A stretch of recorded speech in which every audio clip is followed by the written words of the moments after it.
చూడాలి, ఇంకా అందరూ అద్భుతంగా ఉండాలి, ఆరోగ్యంగా ఉండాలని మనస్ఫూర్తిగా కోరుకుంటున్నాను. అందరూ బాగుండాలి, అందరూ బాగుంటేనే మనం కూడా బాగుంటాం. కానీ అక్కతో మీరు ఎప్పుడు కలిసి వస్తారు? అక్కకు మీకున్న బాండింగ్, ఎందుకంటే అమ్మవారికి అంటే మేము ఒక తల్లి కడుపులో పుట్టలేదు, అంతే difference. But more than sisters. అంటే అక్క ఎప్పుడు మేమిద్దరం ఎట్టుపోయినా కూడా కోఆర్డినేట్ చేసుకుని అక్క నేను ఈడుకొస్తున్నా, చెల్లి ఈడుకొస్తున్నా, పోదామంటే పోదాం, అంతే. ఇద్దరం అదే. ఎందుకంటే బోనాలు సమ్మక్కలు సారక్కలు చూస్తాము, మన మేడారం మొత్తం మీరిద్దరు రూపాయలు కూడా మనకు కొంచెం అట్లే అనిపిస్తున్నాయి. ఎందుకంటే శ్యామలకి ఏం చెప్పండి. Thank you so much. ఇంకా నేను చెప్పడానికి ఏం లేదు, అన్నీ నువ్వే క్వశ్చన్లోనే ఆన్సర్ ఇచ్చేసావు. బాగుంది. అంటే చెల్లి నాది బాండింగ్ నిజంగా చాలా, ఒక తల్లి కడుపున పుట్టలేదు కానీ చాలా బాండింగ్గా ఉంటాము. సో ప్రతి సంవత్సరం ఇక్కడికి రావడం ఆనవాయితీగా కూడా అయిపోయింది మాకు. అంటే కోఆర్డినేట్ చేసుకుంటాము, అక్క వెళ్దాము అని ప్రిపేర్ అయిపోతాము.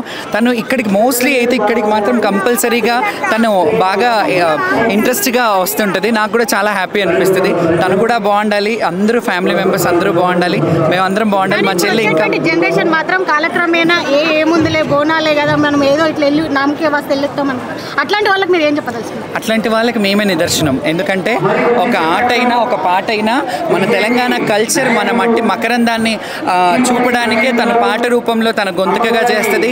నేను అమ్మవారి కల్చర్ రిప్రజెంట్ చేయడానికి ప్రతి ఏటూ వస్తాను. అమ్మవారు అంటేనే ఆట పాట, ఇక్కడ ఆట ఉంది, పాట ఉంది, ఇక మిగతా అంతా అమ్మ చూసుకుంటుంది. అంతే.